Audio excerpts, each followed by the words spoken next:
How to join tournaments in Fortnite. So first, just go to the menu right here, then click on compete here at the top. Once you're there, you can now pick from these various types of tournaments. So as you can see right here, it says December 6th and 8th.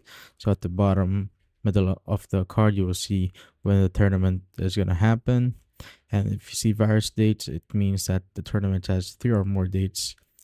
And as you can see right here, it also says at the top in 10 days. So in 10 days, the tournament will happen. You could also click on the event details to show more details about the tournament. So this is solo tournament.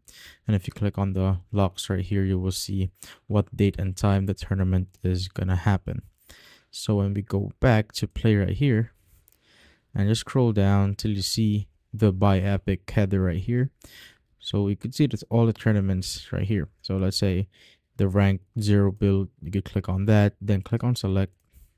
And now you could just simply play it right here.